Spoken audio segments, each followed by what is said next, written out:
Aujourd'hui, nous allons voir quelles sont les meilleures factions. Nous allons les classer de la plus faible à la plus puissante en tenant compte de la géographie des unités. Et on va commencer par la faction la plus pourrie. Au niveau de la géographie, au niveau des unités, nous allons parler des Battaniens. Alors, quel est le problème avec les Battaniens? Les Battaniens ont une frontline de merde. Les troupes du royaume de Battania, les connards. On a les volontaires Battaniens, guerriers de clan, guerriers chevronnés, etc. Coureurs des bois, c'est de la merde en barre. On termine par de la sermentée, cavalier Battanien, du faucheur vétéran, de la jeune pousse battanienne ou de l'escarmoucheur. Toutes les frontes battaniennes sont nulles. Vous pouvez rien faire avec. On se fait éventrer par des royaumes comme Vlande, qui a énormément de cavalerie, qui a de très bons arbalétriers, ou par la fronte sturgienne qui est très très forte aussi. Donc en fait, ils vont se faire littéralement laver partout. Et l'Empire viendra les achever tranquillement. Souvent, Lucon viendra finir le travail. Cet Empire-là montera vers Marunat, Pencanok, etc. Aller un petit peu les faire chier. Les Vlandais vont prendre tout ça. Ils peuvent même prendre tout ça éventuellement. De temps en temps, les Sturgiens viendront vous faire chier ici tranquillement. Les Battaniens, de toutes les manières, en late game, meurent la plupart du temps. Vous ne pouvez rien faire que de pleurer. On va parler des forces des Battaniens. La seule force que les Battaniens ont, ce sont leurs archers. Les archers Battaniens qui sont les meilleurs archers du jeu. Et puis en Battanien, c'est 260 ans d'arc, ça a une épée à deux mains énorme, 220 avec l'épée à deux mains. Ils ont pas de boubou, les mecs. Donc quand en fait ils vont se retrouver au cas qu'ils sortent l'épée à deux mains, ils font un bon carnage. Mais la problématique, c'est qu'on peut pas jouer qu'avec des archers. Et à un moment donné, si t'as pas un mec avec un bouclier qui est assez puissant derrière te couvrir ta ligne de front, tu ne tiens pas. On l'a vu sur la dernière game que j'ai pu faire. Je crois qu'on était vers Pencanok. On fait des défenses ou des attaques sur des mecs avec le même nombre de soldats littéralement. On était contre l'Empire. On cassait le cul. Ils nous ont cassé le cul, les légionnaires, de toutes les façons. Du coup, on passe à l'avant-dernière action. Donc, ce sera les Sturgiens. Les Sturgiens qui souffrent énormément aussi de leur géographie merdique. Donc, la proximité avec les Battaniens, évidemment. Et aussi avec l'Empire. Créer réellement des problèmes, parce que vous allez vous retrouver avec 3 lignes de front. Souvent, les Cusaïtes vont faire très très mal aux Sturgiens. Ils vont aller chercher Tial, vont passer par Sibir, par Novapol, là où en plus l'Empire va partir sur Omor. Parcheg peut être pris par l'Empire, peut être pris par les Battaniens, même les Vlandais viennent vous faire chier, littéralement, en plus, parce que les Vlandais, ils finissent très rapidement à Carbanset, ils vont par ici, et ils vous cassent le cul. Et finalement, la ville qui est un petit peu épargnée de tout ça, c'est Réville. C'est Réville qui va souvent être la dernière ville à tenir. On va parler des forces et des faiblesses au niveau des unités, des Sturgiens. Évidemment, meilleure front du jeu. Les lanciers Sturgiens qui sont très très forts, hein, les lanciers Sturgiens lourds, ça défend très très bien. C'est anti-cave. Les briseurs de ligne, ça tape très très fort aussi. Hein. Devant, vous mettez des briseurs de ligne, c'est très très fort. Faut privilégier les lanciers Sturgiens et les briseurs de ligne, c'est ce que je fais en tout cas. Alors, les archers sont un petit peu anecdotiques. On peut privilégier l'archer battanien si jamais vous êtes débutant. Si vous faites un RP Sturge, les manières, bon, vous savez à quoi vous en tenir. C'est des connards, hein, les archers Sturgiens. Leur cavalerie est très moyenne. Voilà pourquoi les Sturgiens sont avant-derniers et c'est mes deux factions préférées. Hein. Donc c'est pas genre je favorise quelqu'un ou quoi que ce soit, c'est mes deux factions préférées, c'est les plus nulles. Et je joue souvent avec elles parce que c'est les plus difficiles à jouer. Et on va passer du coup au 4e royaume. Pour moi, ce sera l'Empire. Donc pourquoi l'Empire? C'est surtout un problème de géographie. Alors, l'Empire est un petit peu spécifique parce qu'il y a souvent un empire qui va être plus fort que les deux autres. Souvent, deux empires vont plus ou moins se faire crever. Et le 3e empire va prendre le dessus. Alors, ça peut être celui-ci d'Empire, ça peut être Ragea qui peut prendre le dessus du con. Souvent, l'Empire de Garios prendra le dessus. Sachant que voilà, Ragea a souvent beaucoup de mal à tenir face aux Cusaïtes. Donc du coup, vous vous retrouvez avec des unités au niveau de l'Empire qui sont pas mauvaises, qui sont pas mauvaises du tout, surtout en front.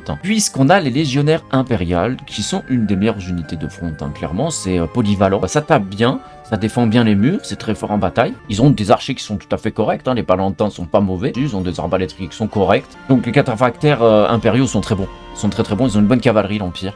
Donc c'est assez polyvalent, finalement, et ils souffrent vraiment en fait de la géographie merdique qu'ils peuvent avoir, c'est-à-dire une géographie centrale, avec à l'est les Cusaïtes, à l'ouest les Vlandais, ils vont aussi être en guerre avec les Battaniens et les Sturgiens, assez régulièrement, et les Acérailles vont aussi les attaquer, ils sont en guerre contre potentiellement tout le monde. Et c'est là où, en fait, certains empires vont être un petit peu avantagés de la faiblesse des autres. Ils vont se manger entre eux. Moi, j'aime bien jouer empire en début de game parce qu'il y a souvent beaucoup de guerres. Et du coup, on s'ennuie pas. Ensuite, le top 3, les Acérailles. Ils ont de très bonnes unités. Ils ont une géographie qui est tout à fait convenable, tout à fait correcte. La géographie est à leur avantage parce que, finalement, ils ont un point d'attaque qui va venir de l'Est et un autre point d'attaque qui va venir de l'Ouest. Kuyats et Usnefulk. Il va souvent être prise par les Cusaïtes d'ailleurs. Kuyats va être un terrain de combat contre les Vlandais souvent et l'Empire. Ils arrivent à très bien défendre leur territoire. Bonne géographie pour les Acérailles. Et on va voir leurs troupes. Leurs troupes sont vraiment pas mauvaises. Donc ils ont des archers qui sont tout à fait convenables, hein, avec un arc soit en 60, hein, c'est très très bien. Ça tient très bien avec un 130 en maniement à une main. Ils peuvent faire un petit peu de cac. Présence de bouclier, hein, pour les archers Acérailles. L'infanterie vétéran d'Acérailles, c'est très bien. Ça tient très bien une ligne de front. Et vous le couplez avec le garde du palais Mamelouk Acérailles, mon unité préférée chez les Acérailles. Les mecs mecs, en fait, littéralement, c'est des bouchers. Ça fait un peu le travail du briseur de ligne surgien. Donc une cavalerie qui est très très correcte. Donc l'avant-garde de Faris Aserai, c'est vraiment pas mal du tout. En équitation à 170, ils ont dû lancer à 140, les mecs. Donc lancer de javelot évidemment. Arme d'ast, donc à la lance, très très bon, 200, donc une cavalerie qui va souvent être une cavalerie de choc, donc c'est très intéressant. Et voilà, de bonnes troupes polyvalentes chez les Aserai, ils tiennent vraiment bien leur mur aussi. Vous savez maintenant que les Aserai ont quand même une bonne géographie et de bonnes unités pour tenir. On va passer sur les Kusaïd top 2. Alors pour moi, les Aserai et les Kusaïd sont un peu au même niveau, mais la géographie des Kusaïd fait qui sont très avantagés par la présence des Sturgiens et de l'Empire qui vont ronger littéralement à petit feu. C'est plus l'aspect géographique que les unités qui va être fort chez les Kusaïd, parce que les Kusaïd ont des unités qui sont plus représentées par de la cavalerie, et la cavalerie sur les murs et en attaque de siège, c'est de la grosse merde. Du lancier lourd, donc de très bons lanciers, hein, avec 150 en équitation, etc. D'Arcan Kusaïd, c'est pas incroyable, hein, c'est pas incroyable, ils ont vraiment une fronde qui est pas génialissime, et évidemment leur meilleure unité, hein, le garde de Khan Kusaïd, équitation à 200, hein, 260 en arc, arme d'as de 220, c'est la meilleure unité qu'ils ont. Et c'est avec ça qu'ils vont vous faire chier. Ils vont vous tourner autour, ils vont vous rendre la vie impossible. Vous allez souffrir le martyr. Hein. Mais voilà, sur des murs, c'est pas incroyable. Alors, autant en défense de siège, c'est peut-être un petit peu mieux. Alors quand vous les mettez devant un château, les mecs ils sont en PLS complet quoi, ils peuvent rien faire. Ces connards là montent sur les châteaux, ils se prennent un coup d'épée de légionnaire, c'est fini quoi, merci, au revoir. La problématique ça va être l'attaque de château, la défense de château. Ils ont vraiment un avantage par la présence en fait de royaumes qui sont affaiblis par les guerres.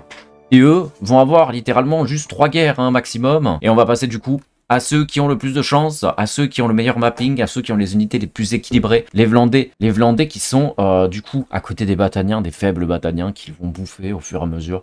Ils vont faire un petit peu la guerre avec l'Empire, avec les Aserai.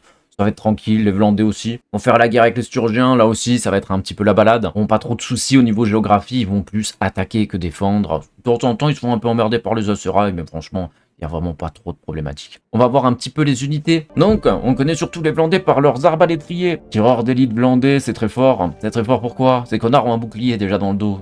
Alors là, bien en défense, c'est énorme.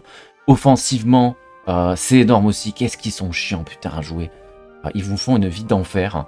Ils sont très bons au cac en plus, ces connards. C'est ça qui est terrible, parce que je joue souvent contre les Vlandais. Ils vont avoir une fronde qui va être composée par les sergents Vlandais, les piquiers et les halbardiers. Donc les halbardiers et les piquiers vont évidemment faire plus un travail d'anticave, et le sergent va être la fronte. Ils ont une excellente cavalerie avec le banneret Vlandais, donc évidemment on commence par un écuyer de ses morts. Mais le banneret, 260 en armes d'as, 200 en équitation, 220 à une main, c'est très très fort, c'est une des meilleures cavaleries du jeu. C'est la meilleure cavalerie de choc de toutes les manières. Donc du coup vous vous retrouvez avec de très bons arbalétriers, une infanterie qui est correcte, une très bonne cavalerie, la meilleure cavalerie sans doute du jeu. Et ça fait de la meilleure faction pour débuter aussi, si vous débutez sur Bannerlord. Je vous donne rendez-vous sur Twitch. On fait souvent de l'intégration sur Bannerlord en stream, donc n'hésitez pas à nous rejoindre. Je vous dis à la prochaine, ciao ciao.